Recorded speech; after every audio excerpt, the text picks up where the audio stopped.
Yo soy ateo, en el nombre de Cristo. Pero no me gusta la palabra ateo. Más bien soy cristiano, porque Dios no existe.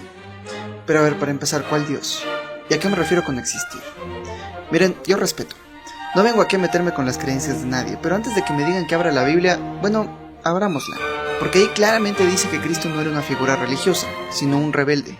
Un hombre libre que un día se fue al desierto a encontrar su lugar en el universo y regresó para destruir su propia religión y morir por sus ideas. ¿Tienes un minuto para hablar de Cristo? Déjame contarte cómo es que una filosofía de amor y paz se convirtió en el rostro de tantos horrores. Vamos a ver por qué Jesucristo de Nazaret, haya existido o no, es el pensador más importante de la era moderna. Y también el menos comprendido.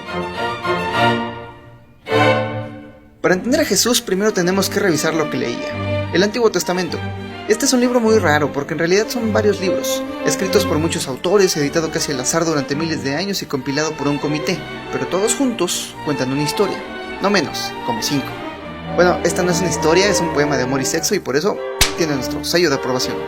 La primera historia es el Torá, la historia de cómo Dios hace la humanidad, elige un pueblo y le da sus mandamientos. Pero a ver, ¿quién es este Dios del que tanto hablan? ¿Era el señor de barbas que sale en Los Simpsons? Probablemente no. Esta es la mitología de una tribu de pastores nómadas, pero no eran tontos, mira. Los griegos decían que los humanos somos los juguetes de los dioses, porque existimos a merced de fuerzas más grandes que nosotros. En su ira veían al dios de la guerra, pero en las batallas las decidía Fobos, el dios del miedo. Y luego está la tierra que da vida, el sol que da calor. Todas las fuerzas que trascienden al ser humano, dentro y fuera de su corazón, eran identificados como dioses. Pero estos no eran superhéroes, ni siquiera eran personajes. Más bien eran metáforas para representar aspectos del mundo que la humanidad aún no entendía muy bien. El gran descubrimiento del pueblo de Israel fue que todas estas fuerzas eran caras de un mismo dado. Nerds. Y a este principio unificador le dieron el nombre de Yahvé. ¿Y por qué eran el pueblo elegido? Pues porque nadie más sobrevivió. El historiador Will Durant describe así la geopolítica del área donde surgió esta tribu. El cercano oriente en los años de Nabucodonosor habría parecido un océano, en el que vastos enjambres de seres humanos se movían en agitación, formando y disolviendo grupos, esclavizando o siendo esclavizados, comiendo o siendo comidos, matando o siendo asesinados, sin fin.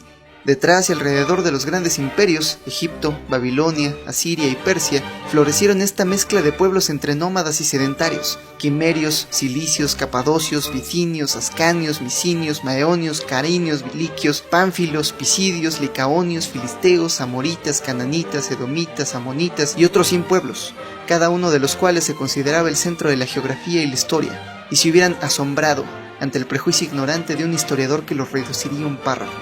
En este mar de tribus y pueblos uno creería que la gente más fuerte y brutal sería la que dominaría, pero resulta que esas sociedades son inestables. El pueblo de Israel sobrevivió gracias a sus mandamientos.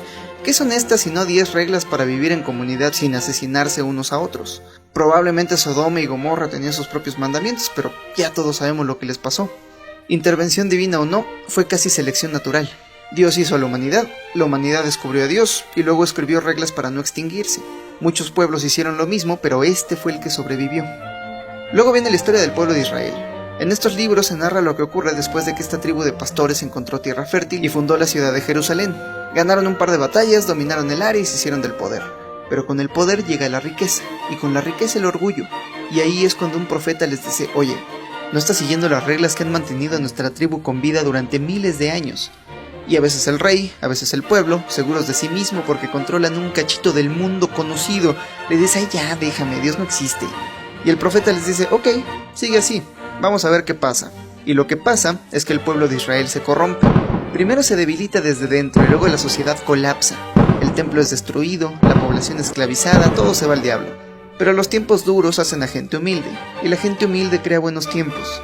Las nuevas generaciones recuerdan el principio unificador, siguen las reglas que ya les habían funcionado durante miles de años y poco a poco reconstruyen lo que tenían, vuelven a escalar hasta la cima del poder. ¿Y qué ocurre? Que los buenos tiempos crean a gente orgullosa, y la gente orgullosa lo arruina todo.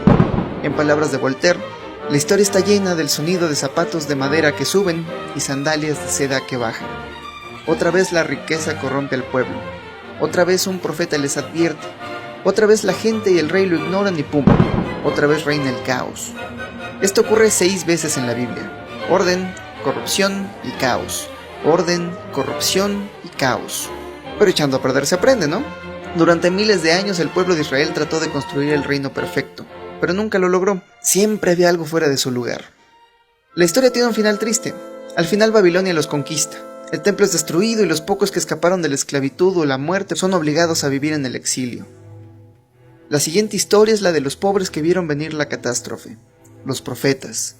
Aquí los sabios de Israel tratan de explicar lo que llevó a su pueblo a la perdición. Entre los males identifican la corrupción de los poderosos, los profetas a sueldo, la esclavitud de los pobres, la indiferencia de los ricos, el orgullo y la idolatría. Y la idolatría se oye como magia, ¿no? Pero, ¿qué es la idolatría? Sino la fragmentación de una tribu unificada que solía colaborar en muchos grupos que ahora compiten. Esto no es simple superstición, esto es una promesa. Este es el testimonio de un pueblo que fracasó.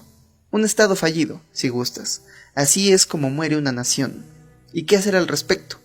Ni los profetas sabían. Mira cómo acabaron, en el exilio, derrotados, en espera de un Mesías, lo perdieron todo. No tenían ni a su tierra natal. No tenían más que sus historias, y no necesitaban nada más. Fue en este periodo de humillación que recolectaron miles de años de tradición oral para escribir los libros de la sabiduría. En estos 3 libros tratan de explicar de qué se trata la vida y cómo llevar una digna. El primer libro, Proverbios, es como el maestro optimista que te da consejos para llevar una buena vida. Haz ejercicio, come frutas y verduras, no hables de proverbios si ya no te acuerdas de cómo iban, pero no son pura opinión. Todos estos consejos son maneras de actuar de acuerdo a la fuerza fundamental que según ellos le da forma al mundo, la sabiduría. Esta es la fuerza que recompensa al justo y castiga al pecador. Y la mejor manera de seguirle es tenerle miedo al Señor. No el otro, ese. O bueno, eso decían los judíos. Pero no eran tan ingenuos, porque luego viene Eclesiastes. Este libro es como un viejo cínico que le responde a Proverbios que la vida no es tan simple. Muchos pecadores se salen con la suya y la tragedia cae sobre el justo todos los días. La vida, dice Eclesiastes, es Hebel, humo que parece sólido, pero se desvanece entre tus dedos en cuanto tratas de agarrarlo. Tu familia, tu carrera, tu nación, tus Pokémones, todo es Hebel.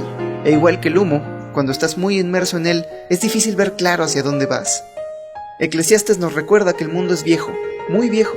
Ve y sube a la cima de esa montaña, a ver si le importa. Ella ha estado aquí mucho antes que nosotros y aquí seguirá mucho después de que nos hayamos ido. Lo único certero en esta vida breve determinada por el caos es la muerte. Y el único modo de lidiar con la fugacidad y la intrascendencia de nuestra existencia es aceptarla, dejar de controlarla, porque no podemos, y simplemente disfrutar de los regalos que nos ofrece el presente. Este libro le habría encantado al Buda.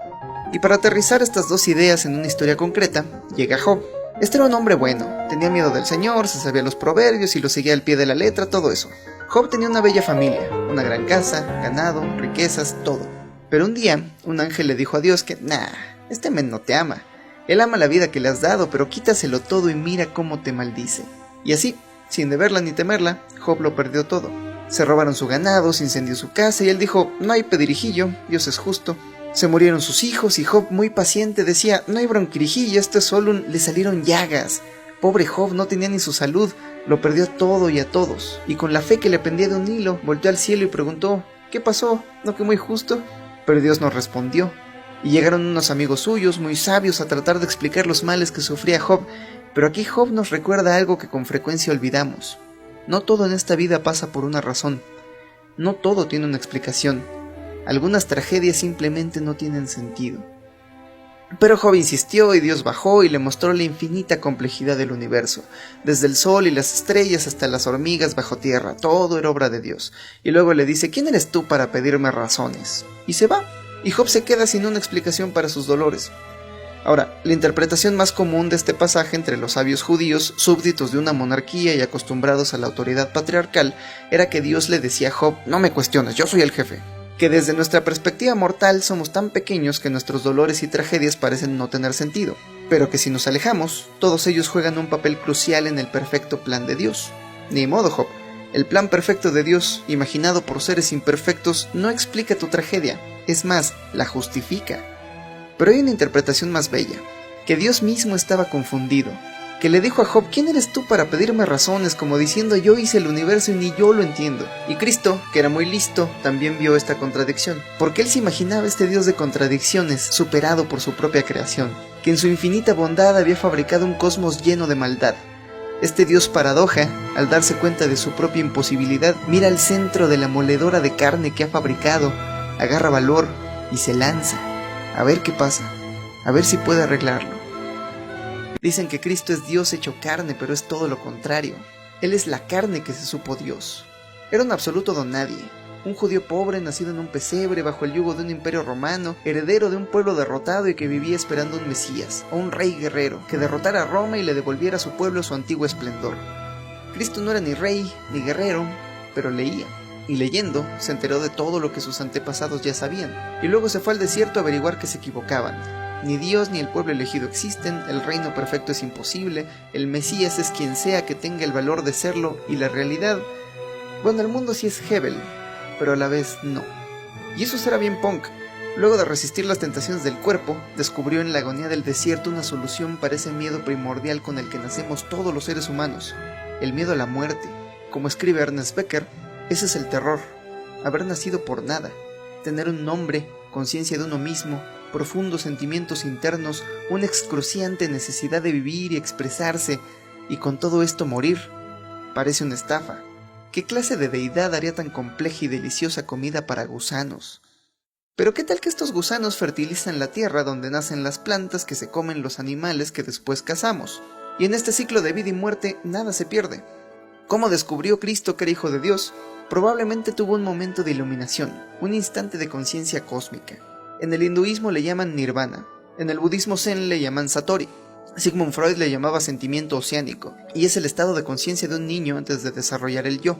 Es lo que ocurre cuando se disuelven las barreras entre tu ego y el mundo a tu alrededor, cuando descubres al universo como un proceso orgánico, interdependiente, del que no estás separado, tú eres parte de ese proceso. El razonamiento de Cristo era muy simple. Si este principio unificador está en todas partes, entonces también está en mí. Pero si está en mí, no me hizo, soy. Pero si yo soy, entonces también tú. Y si tú también eres, y si todos somos, entonces yo soy tú, pero en esta vida, y tú eres yo, pero en aquella, sin importar quién seas, el prójimo, que le llaman. Y mira, Cristo no sabía que hace 14,000 millones de años, antes del tiempo, antes del espacio, tu materia, y la suya, y la mía, estaban condensadas dentro de un puntito infinitamente pequeño, que se expandió y creó el hidrógeno de las estrellas en cuyos vientres se cocinaron los elementos que nos darían vida. Él no vio cosmos, pero viendo dentro de sí mismo, adivinó que era el Hijo de Dios. Y ojalá hubiera leído más teología para darle un título menos pomposo. Hijo de Dios, viejo payaso. Se hubiera enterado de que en los Upanishads, miles de años atrás, el hinduismo ya había escrito que todos somos hijos de Dios, pero no usan la palabra Dios, usan Brahma, que no es un creador y un patriarca, es el alma universal, el actor cósmico, que actúa cada papel en el universo y te interpreta a ti y juega a ser yo, y al hacerse pasar por todos, todos compartimos un alma. Muy bonito. O se habría enterado del Tao, que es la sustancia eterna del universo, sin rostro, sin autoridad, pero que fluye en nuestro interior, y aún sin actuar, a través de él, todo se hace. O se habría enterado del Sunyata, que según el budismo mahayana es la nada, la absoluta nada de la que todo emerge, y que crea estructuras tan complicadas que en sus puntitos más diminutos creen tener conciencia, pero al final no hay un algo que posea una esencia individual, todo viene de la nada.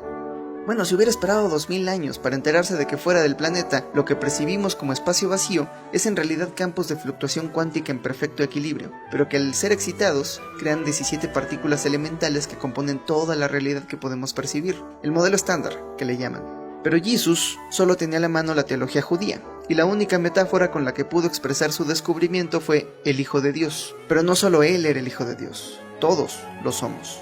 Y yo sé, suena como magia hippie, pero creo que podemos concederle un punto a Cristo. Que si yo tuviera tu vida, tus padres, tu educación, tus memorias y cada una de tus experiencias, yo sería idéntico a ti, quizá más bajito. Y si tú hubieras tenido mi vida, me temo que serías tú el que cree en estas ideas. Yo soy tú en esta vida y tú eres yo en aquella, seas quien seas. Y aunque no le creamos a su teología, mucha gente sí le creyó.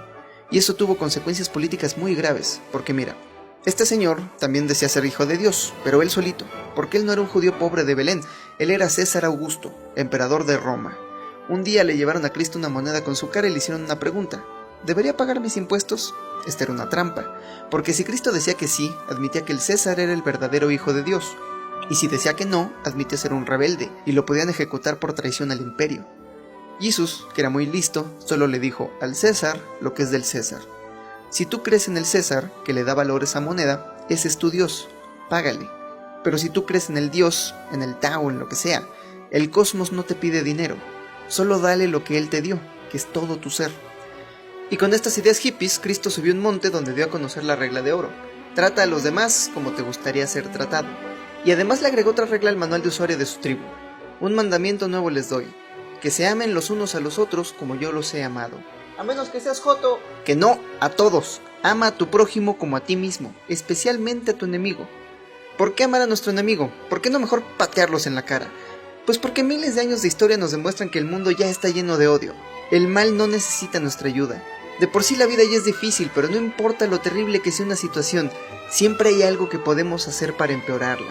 Si queremos mejorarla, el único camino es la compasión. Mi enemigo no es un monstruo, ahí donde lo ves es solo un ser humano.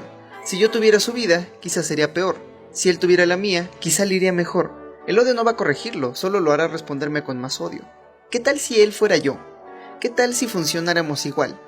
Porque cuando miro dentro de mí me doy cuenta de que mi maldad es solo testimonio de mi miedo, de mi vulnerabilidad, de lo profundamente humano que soy. Y como humano, estoy lleno de defectos. Pero como dijo Aristóteles, la virtud es el punto medio entre dos vicios, entre el exceso y la carencia. No me regañes, edúcame, así entrenan a los animales con reforzamiento positivo. Cada vez que una de mis carencias se sane y uno de mis excesos se mida, dame amor. Poco a poco me convertirás en mejor persona. Funciona con perros y también con seres humanos.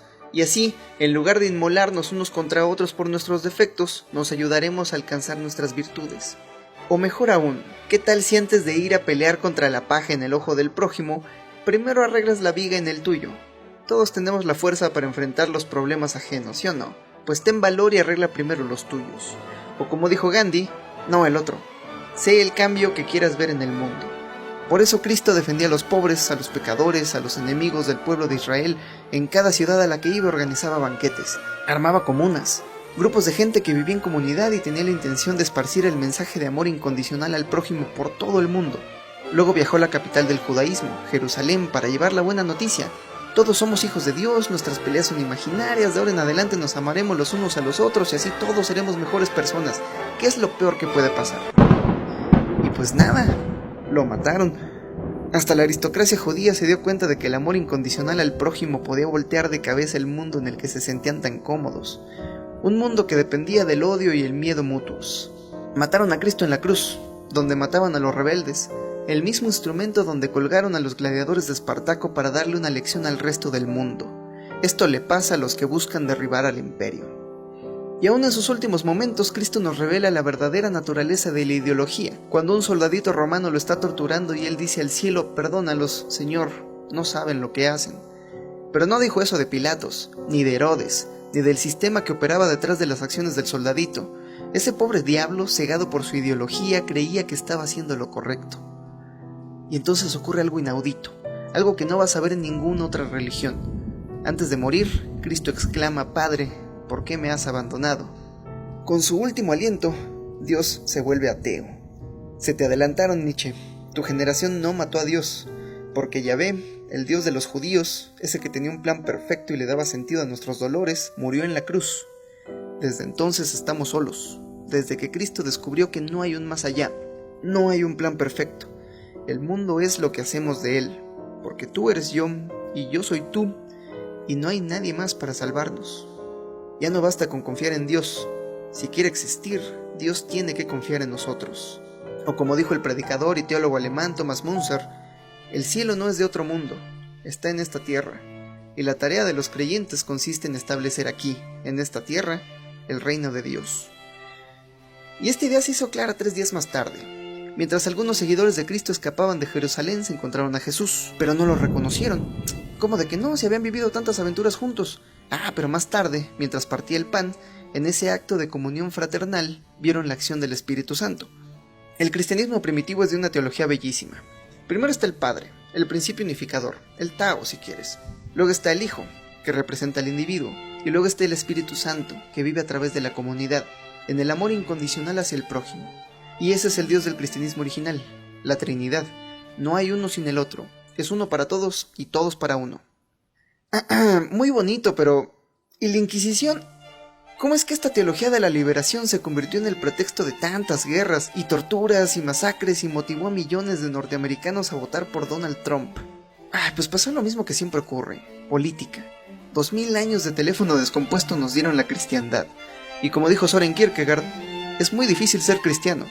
Nuestro sistema es una cristiandad, y la cristiandad es la contradicción del cristianismo.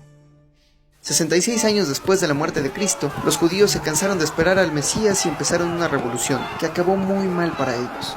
Jerusalén fue saqueada, el templo destruido, y a los judíos los obligaron a escapar, a vivir en diáspora. Otra vez lo habían perdido todo, pero ahora tenían una nueva historia. Esto obligó a los seguidores de Cristo a tomar una decisión. ¿Seguirían siendo judíos o serían algo más? El cristianismo tenía dos grandes ventajas sobre el judaísmo. Una era que estaba abierta a todo el mundo. Esto significa que...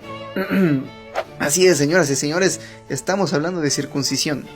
La segunda era que el apóstol Pablo era ciudadano de Roma, lo que le permitió predicar por todo el mundo conocido, excepto el imperio sasánida. Y cuando hablaba del fin de los tiempos y el reino de Dios en la tierra, lo hacía en un imperio romano que ya estaba en camino de desmoronarse, donde las condiciones de vida empeoraban tan rápidamente que sí parecía el fin de los tiempos. Por todo el imperio surgieron comunas cristianas, unas más pacíficas que otras, y cuando alcanzaron el 10% de la población romana, el emperador ordenó que se les persiguiera. Estos no eran religiosos normales, eran fanáticos. Cuando un cristiano era llevado a juicio, generalmente le daban a elegir: puedes darle una ofrenda simple al emperador, cualquier cosita, y te dejamos ir, o no le des nada, y te echamos a los leones. Y entre su vida y la fe, la mayoría escogía la fe. Pero vino una guerra civil, una de tantas. En el año 312, en la batalla decisiva, el general Constantino tuvo una visión. Si pintaba las primeras letras del nombre de Cristo en los escudos de sus soldados, dominaría el campo de batalla. Probablemente solo recibió el apoyo de una gran facción cristiana. El punto es que Constantino ganó la batalla, se volvió emperador y los cristianos obtuvieron libertad religiosa en el imperio. La antigua ciudad de Bizancio se transformó en Constantinopla, la primera ciudad cristiana del imperio romano.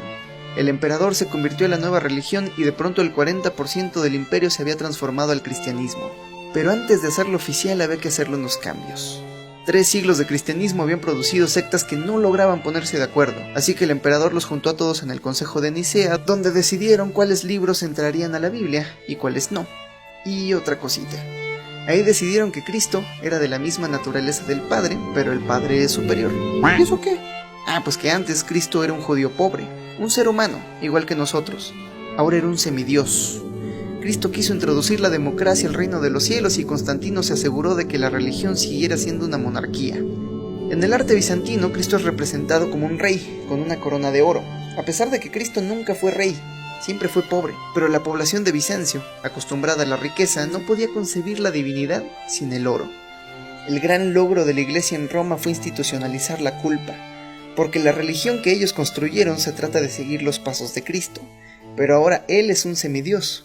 Se convirtió en una religión imposible, y ahora Dios no estaba en tu interior sino en un templo, y ahora no podías hablar directamente con Él sino a través de uno de estos señores, y todos estos mecanismos de control resultaron tan efectivos que la iglesia sobrevivió al colapso del imperio romano occidental. En las provincias romanas donde antes iba el ejército a cobrar tributo, de pronto dejó de ir, pero también dejaron de ir los ingenieros que le daban mantenimiento a los caminos, a los acueductos, y poco a poco la iglesia se hizo de las funciones que antes eran del imperio, no tanto por ambición de poder, sino porque, si no hay acueductos no hay agua. Las tribus y reinos bárbaros de Europa se repartieron las tierras del antiguo imperio romano, pero la iglesia controlaba algo aún más importante: sus almas inmortales. Y mira, puede que tú creas o no en el alma, pero ellos sí creían, y eso hizo toda la diferencia. Con ayuda de un rey bárbaro, la palabra de Cristo llegó por las buenas y por las malas a otras tribus menos civilizadas. Pero cuando éstas abandonaban a sus dioses guerreros para adoptar el cristianismo, no cambiaban sus costumbres. Solo las adaptaban un poquito y le daban el nombre de Cristo a lo que antes había sido Thor o Odín. Y solo así se explica que siglos más tarde, esta religión de amor y paz se haya convertido en un pretexto para viajar a Tierra Santa, a saquear ciudades y matar musulmanes. Pero como dice el lema de Ingsoc, la guerra es la paz, la libertad es la esclavitud y la ignorancia es la fuerza. La guerra constante contra los musulmanes solidificó la fe de todo el continente. Siglos de poder calcificaron la autoridad de la iglesia, la corrompieron. La Europa medieval se convirtió en una distopía religiosa sacada de la imaginación del más pesimista de los romanos. Tenían a su propia policía del pensamiento y rituales colectivos donde devotos católicos eran torturados hasta la muerte por aún más devotos católicos. Pero con todo esto, el cristianismo seguía siendo una religión menor, rodeada por la hegemonía musulmana que estaba viviendo su era dorada. Pero luego, el Islam triunfó tan duro que perdió. Cuando el Imperio Otomano tomó Constantinopla, de pronto el Mar Negro y los Dardanelos estaban cerrados para Europa, Si querían seguir comerciando con Asia, tendrían que darle la vuelta a todo el continente africano. Pero estos occidentales, fanáticos religiosos, seguidores de un Cristo guerrero, pero cínicos tras la reciente peste negra que mató a la mitad de su población, asombrados por las ideas de los sabios de Constantinopla que le darían forma al Renacimiento, ellos tuvieron ideas muy tontas. Pero una de las más tontas fue, oye, ¿y si navegamos derecho por ese océano que parece eterno y le damos la vuelta al mundo? Y en el golpe de suerte más grande de la historia, el cristianismo europeo se encontró con un nuevo continente. Suerte para los europeos, tragedia para los americanos, porque cuando terminaron de ser conquistados por pólvora, gérmenes y acero, tuvieron una probadita del Espíritu Santo, tan poderoso que cuando no construye paraísos, crea infiernos. En 1550, el primer obispo de Bolivia, Domingo de Santo Tomás, escribió en los archivos de Indias: "Ha 4 años que para acabar de perderse esta tierra, los españoles han descubierto una boca del infierno por la cual inmolan gran cantidad de gente a su Dios, y es una mina de plata que se llama Potosí". La boca del infierno era una mina, y el dios de los españoles es el que sacrificaban miles de indios al día, la plata. Y ese fue el dios que quedó después de que el monigote ideológico de los europeos se desvaneciera en el materialismo que nació de la revolución científica. Y tras la revolución industrial aprendimos a manufacturar los infiernos más vastos y terribles que el mundo hubiera visto. Y a mediados del siglo pasado por poco convertimos el mundo entero en un infierno nuclear. Y hoy, que los países ricos viven en paz a costa de los países pobres, tampoco hemos construido el reino de los cielos en la tierra porque nuestro Dios sigue siendo el mismo. Como dice Enrique Dussel, aquel que imprimió el dólar se le olvidó ponerle una L. In gold we trust, en el oro. Y antes de que me digan, como dijo el rey de Israel, que déjame, Dios no existe, ¿a qué te refieres con Dios? Porque Carl Jung consideraba que aquella virtud que más estimes, consciente o inconscientemente, ese es tu Dios. O como escribió en Transformaciones y Símbolos del Líbido: hasta que lo inconsciente no se haga consciente, el subconsciente seguirá dirigiendo tu vida, y tú lo llamarás destino. ¿Cuál es la religión de mi país? Un país donde casi el 90% se considera católico, pero luego utiliza el nombre de Cristo de pretexto para lastimar a su prójimo. Este país donde un niño de clase media baja debe improvisar unas rimas desde el fondo de su alma y lo primero que le nace es dinero, dinero, dinero, dinero. ¿Cuál será el Dios de este país? Gran misterio. Bueno, Joseph Campbell escribió que para averiguar en qué cree una sociedad, mira al horizonte. Y basta con un vistazo al Paseo de la Reforma, donde una docena de bancos se pelean para ver quién la tiene más grande, para darnos cuenta de que aquí se adora el capital. Y mira, Cristo dijo que el amor al dinero es la raíz de todos los males. No porque fuera comunista, no dijo el dinero, dijo el amor al dinero, esa fe que ha derribado civilizaciones durante miles de años. ¿Por qué? Pues porque el dinero es un medio para un fin. No te lo puedes comer, no te lo puedes tomar, no te lo puedes meter solo sirve para cambiarlo por otras cosas. Algo que te puedas comer, algo que te puedas tomar, algo que puedas comer. Ese debería ser tu fin, lo que obtienes con ese dinero. Pero cuando el dinero se vuelve un fin en sí mismo, volteas de cabeza todo tu sistema de valores. Ahora todo se vuelve un medio, incluso la gente. Cuando la economía sirve a la gente, hay prosperidad. Cuando la gente sirve a la economía, hay esclavos. Pero aunque no lo creas, hasta los banqueros, los sumos pontífices de esta religión de muerte, son seres humanos, más o menos, y nadie es el malo para sí mismo, así que necesitan justificar sus acciones que empobrecen el mundo entero. ¿Y a quién recurren? Al más incomprendido de todos, a Cristo. Como explica David Graeber en su imperdible libro Deuda, los primeros 5000 años, en realidad uno podría incluso hablar de una doble teología, uno para los acreedores y uno para los deudores. En lugar de ver la imitación de los poderes divinos de la creación ex nihilo como arrogancia, era precisamente lo que Dios pretendía. Crear dinero de la nada era un regalo, una bendición, pero para los pobres siempre es diferente. Ahora a esos humildes ciudadanos se les enseña a pensar en sí mismos como pecadores, buscando algún tipo de redención puramente individual para tener el derecho a cualquier tipo de relación moral con otros seres humanos.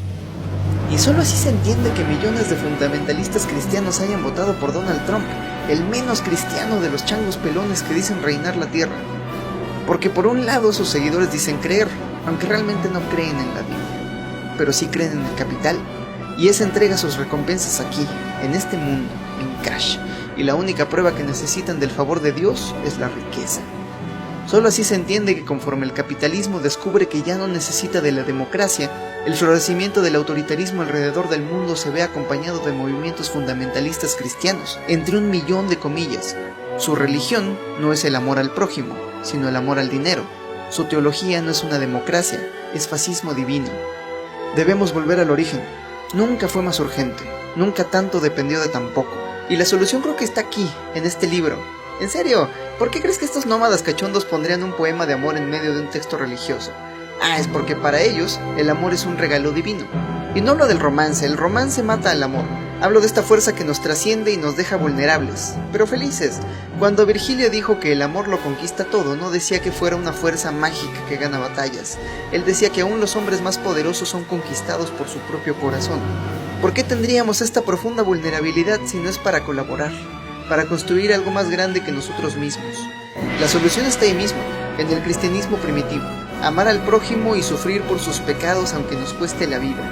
O como dijo mi segundo barbón favorito, encuentra lo que amas y deja lo que te mate. Esto va en serio, cualquier hippie puede amar a sus amigos. Solo un cristiano pone la otra mejilla. Solo un cristiano perdona 77 veces 7. Solo un cristiano carga la metafórica cruz y decide con gusto recibir el sufrimiento que le ahorra al prójimo. Y para hacer este sacrificio se necesita amor genuino. Y para amar con amor de verdad a tu enemigo, se necesita estar un poquito loco. Se necesita la profunda convicción de que no hay un más allá. No hay un plan perfecto. Somos materia viva, intrusos en el reino de la muerte. Somos la solitaria vanguardia de la complejidad que navega solas en este puntito azul, sumergido en un infinito mar de entropía. Y está bien, porque yo soy tú, y tú eres yo, y no hay nadie más para salvarnos. O bueno, eso decía este señor. Bueno, ese fue el video sobre Cristo. Padre C, qué gusto volver a hablar contigo. Solo tú puedes ver este mensaje. Vengo a ti porque necesito un favor. Urge otra reforma en la iglesia. ¿Tú sabes por qué? El muchacho que hace estos videos ya no le dedicó más tiempo al tema porque le pareció que era solo una más de las consecuencias de la erosión de la fe que ocasionó el Renacimiento en Europa. Pero en realidad se trata de un momento importantísimo en la historia de la iglesia a nivel mundial, que cambió para siempre la forma en la que los europeos concebían la divinidad. Si tan solo Martín Lutero no se hubiera aliado con la aristocracia, si hubiera tenido el valor de defender los levantamientos campesinos que provocó, quizá hoy Occidente viviría en un verdadero cristianismo. Por eso vengo a ti, porque nadie va a escuchar los chistes de este muchacho blasfemo. Tú ya tienes una congregación, pequeña, pero que podría servir como punta de lanza para acabar con los vicios del catolicismo y demostrarle al mundo entero cómo se vive el cristianismo real. El mundo te necesita, yo te necesito. No homo, sin propósito, la humanidad siempre termina esclavizada, en guerra consigo misma. Muéstrales el camino, ayúdalos a entender que todos son yo, y yo soy todos, y no hay nadie más para salvarnos. Así también diles que donen al Patreon de mi gala.